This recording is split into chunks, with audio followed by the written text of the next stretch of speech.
Goodbye 382 Shin Dang Dong by Francis Park and Ginger Park.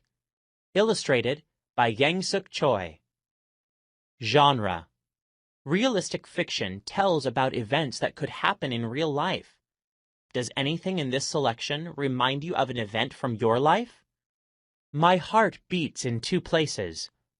Here, where I live, and also in a place where I once lived. You see, I was born in Korea. One day my parents told me we were moving to America. I was 8 years old enough to keep many lovely memories of my birthplace alive in my heart forever. But one very sad memory stays with me too. The day I cried, "Goodbye 382 Shin Dang Dong."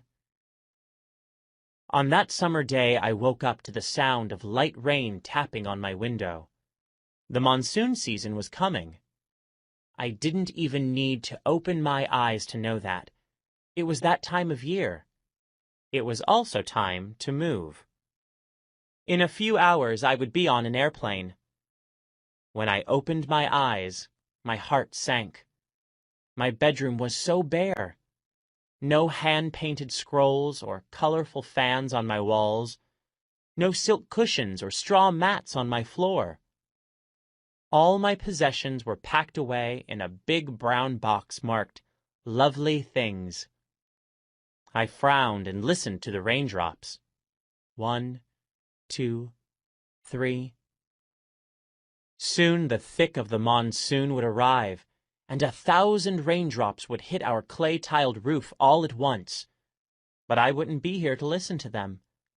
I would be halfway around the world in a strange foreign place called 112 Foster Terrace, Brighton, Massachusetts, USA. My parents were very excited. "Jang-mi, you will like America," Dad tried to assure me. "Are the seasons the same?" I wondered. "Oh, yes." "With monsoon rains?" "No, Jang-mi, no monsoon rains." "No friends either?" I moaned. "You will make many new friends in America," Mom promised me, "in your new home." But I loved my home right here. I didn't want to go to America and make new friends. I didn't want to leave my best friend Kisuni. After breakfast, Kisuni and I ran out into the rain and to the open market. Monsoon season was also the season for sweet, yellow melons called chummy. Kisuni and I would often peel and eat chummy under the willow tree that stood outside my bedroom window. But today, the chummy were for guests who were coming over for a farewell lunch. At the market we peered into endless baskets and took our time choosing the ripest, plumpest chummy we could find. "Do they have chummy in America?" Kisuni wondered. "No," I replied, "but my mom says they have melons called honeydew." "Honeydew?" Kisuni giggled. "What a funny name!" Soon after we returned, family and friends began to arrive, carrying pots and plates of food. One by one they took off their shoes, then entered the house. Grandmother was dressed in her most special occasion hanbok. She set up the long bopsang, and before I could even blink, on it were a big pot of dumpling soup and the prettiest pastel rice cakes I had ever seen. Kisuni and I peeled and sliced our chummy and carefully arranged the pieces on a plate. Then everybody ate and sang traditional Korean songs and celebrated in a sad way. Love and laughter and tears rippled through our house. How I wanted to pack these moments into a big brown box and bring them with me to America. Kisuni and I sneaked outside and sat beneath the willow tree. We watched the rain with glum faces. "Kisuni, I wish we never had to move from this spot," I said. "Me too," she sighed. "Jang-mi, how far away is America?" "My mom says that it's halfway around the world, and my dad told me that when the moon is shining here, the sun is shining there. That's how far apart we'll be," I moaned. "That's really far," Kisuni moaned back. We watched the rain and grew more glum than ever. Then Kisuni perked up.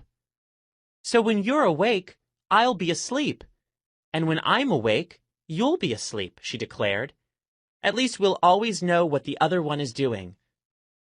That moment, our faces brightened. But a moment later we had to say goodbye. Kisuni held back her tears. "Promise you'll write to me, Jangmi." "I promise, Kisuni." It was time to go to the airport. "Kimpo Airport," Dad instructed the taxi driver. The taxi slowly pulled away. I looked at our beautiful home one last time. Like rain on the window, tears streaked down my face.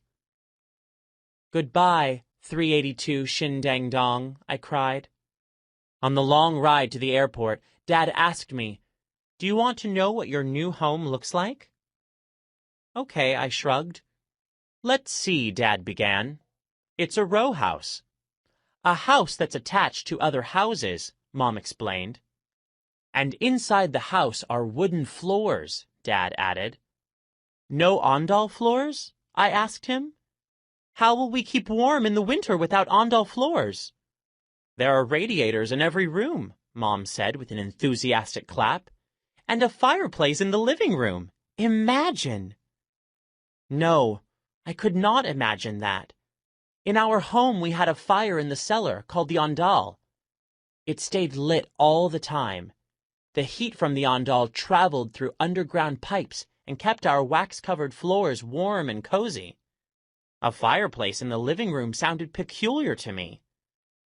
"And the rooms are separated by wooden doors," Mom added. "No rice paper doors?" I wondered. My parents shook their heads. "No, Jangmi." My eyes closed with disappointment. I had a hard time picturing this house. Would it ever feel like home? On the airplane, I sat by the window. We flew over rice fields and clay-tiled roofs. Already I felt homesick.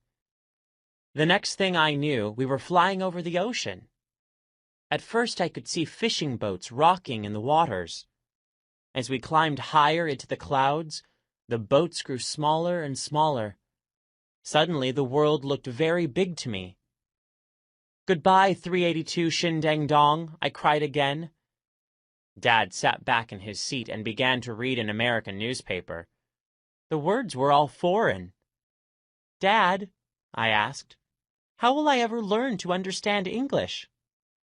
"It's not so hard," he said. "Would you like to learn an English word?"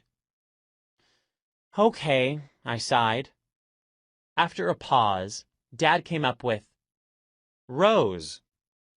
"Rose?" I repeated. "What does that mean?" "That's the English translation of your Korean name," Mom said. "Rose means Jangmi?" I asked. "Yes," my parents nodded. "Rose," I said over and over. "Would you like to adopt Rose as your American name?" Mom asked me. "No, I like my name," I insisted. On a foggy morning 4 days later, we arrived in Massachusetts. After we gathered our luggage, we climbed into an airport taxi. Even through the fog, I could see that things were very different in America. There were big, wide roads called highways. The rooftops were shingled instead of clay-tiled. People shopped in glass-enclosed stores instead of open markets. No rice fields, no monsoon rains. So many foreign faces. Slowly the taxi pulled up to a row house on a quiet street. Red brick steps led up to a wooden door. "Here we are, Jangmi," Dad said. 112 Foster Terrace, Brighton, Massachusetts, USA. The house was just as my parents had described. I took off my shoes and walked on wooden floors. They felt very cold. I opened wooden doors. They felt very heavy. Outside, the fog had lifted, but inside, everything felt dark and strange. "Look," Dad pointed out the window. "There's a tree just like the one at home." "No, it's not, Dad. It's not a willow tree," I said. No, he agreed. It's a maple tree. But isn't it beautiful? 382 Shin Dang Dong. 382 Shin Dang Dong. I wanted to go home to 382 Shin Dang Dong right now. Only a knock at the door saved me from tears. Mom announced, "The movers are here." The house quickly filled up with furniture and big brown boxes.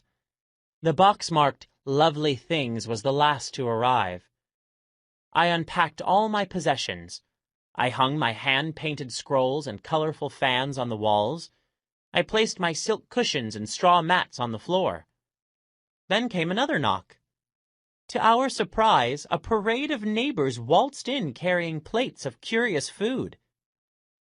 There were pink and white iced cakes and warm pans containing something called casseroles. A girl my age wandered up to me with a small glass bowl. Inside the bowl were colorful balls. They smelled fruity. She pointed to a red ball and said, "Watermelon."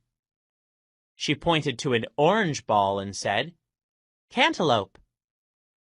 Lastly, she pointed to a green ball and said, "Honeydew." I took a green ball and tasted it. It was as sweet and delicious as chummy. The girl asked me a question, but I couldn't understand her. She wants to know what kind of fruit you eat in Korea, Dad stepped in. Chummy, I replied. Chummy, the girl repeated, then giggled, just like Kisuni. She asked me another question. She wants to know your name, Dad said. Maybe someday I would adopt Rose as my American name, but not today. Jang-mi, I replied. Jang-mi, the girl smiled. My name is Mary. Mary, I smiled back. I had made a new friend. Later, when all the guests had gone, I went outside and sat under the maple tree. Dad was right. It was beautiful. Maybe someday Mary and I would sit beneath this tree and watch the rain fall. And maybe I would come to love it as much as our willow tree back home in Korea. But not today. I began to write. Dear Kisuni, my best friend was so far away from me. So very, very far. But at least I knew where Kisuni was and what she was doing. She was halfway around the world, sleeping to the sound of 1,000 raindrops hitting her clay-tiled roof all at once.